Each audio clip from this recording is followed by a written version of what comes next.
So this is a quick talk on how you can test AWS APIs in Go with very little pain. My name is Steve Scaffidi. I'm a lead engineer at Here Technologies, and my GitHub and Twitter are up on there. This used to be about a 20-minute talk, so I've had to cut this down substantially, and I'll be going at a pretty good clip. The first thing is that when you write code that interacts with AWS, you're writing code that interacts with a live system. It's always changing, and testing code against live systems can be a challenge. But you do test it, right? You can, and you should. In the case of using AWS APIs, you can essentially mock any part of AWS, not like that. And the Golang SDK's API makes it possible. So let's look at some code that uses the AWS API. This was the simplest thing that I could distill from some real-world code that we're using in production. It's a simple example. It asks AWS for all the available EC2 instances and then returns a list of the instance IDs that we can then just print out. As usual, to interact with AWS, you create an AWS session object. Then you instantiate the API client for, in this case, the EC2 API client. And I use Golang as my IDE, and it has a handy auto documentation function. And as you can see here, the new function returns an EC2 client object. We can then pass this around and make calls on it to interact with the EC2 API. For example, we use the describe instances API to get the instances, and I used the documentation built into the IDE. The AWS APIs are rather consistent.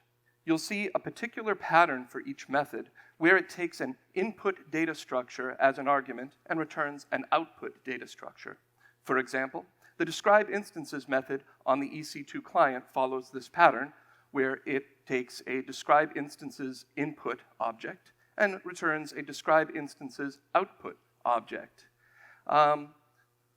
This is important to know because you'll be constructing these objects for use in the tests. The API documentation is rather good and should make figuring it out pretty straightforward, but again, this is what I get in my IDE, and so it tells me exactly what everything is, and of course, auto-completion is great. Anyhow, we make the call, get the result, and process it to extract the info we need, which is pretty simple. But how do you test it? If you test this, it's going to reach out to AWS, and it's going to get whatever instance IDs are out there. And you can, look at it, but we want to write actual tests that we can run. So the special sauce here, don't mock the session object, because I've seen that in examples or trying to mock the upstream AWS servers. Mock the API clients. The session object simply isn't made for that kind of abuse, but the API clients are. The client APIs are designed using interfaces. Each API is backed by an underlying interface. All you need to do is make the interface the type that you pass around instead of the concrete implementation type. Once your code is refactored to do that, you can very easily write tests. Here's an example of the same code refactored to be testable, and it's probably not easy to see what has changed, but I'll try to point it out. In this case, we don't pass the AWS session around. We pass the EC2 client we instantiated with the session. And the key is that the function we're testing takes not the EC2 client object, but rather an EC2 API interface. It's this interface that allows us to mock the EC2 client. Let's take a look at the test code. First, some helper functions to construct the describe instances output object that we want to return from our mocked client. It's pretty simple. Given a list of instance IDs, create the required data structure. And here's the mock client itself, with only the method we want to mock. In this case, that's all we need. The function, in this case, simply ignores the input and constructs the output object. Using the helper functions from the previous slide, And you can easily make it much more sophisticated to vary what you return based on your input, as my real-world code using this technique does.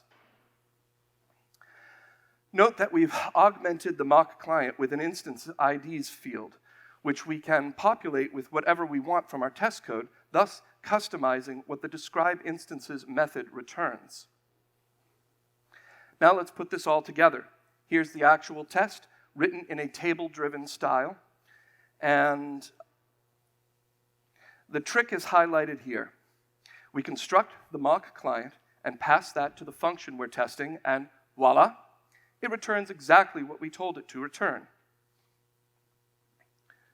Time for a live demo, perhaps? I'd like to open my IDE and prove that all this works and show off the live code. So,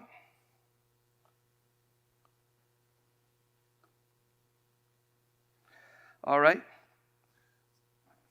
Of course you guys can't see that. Well, trust me, it works, and thank you very much.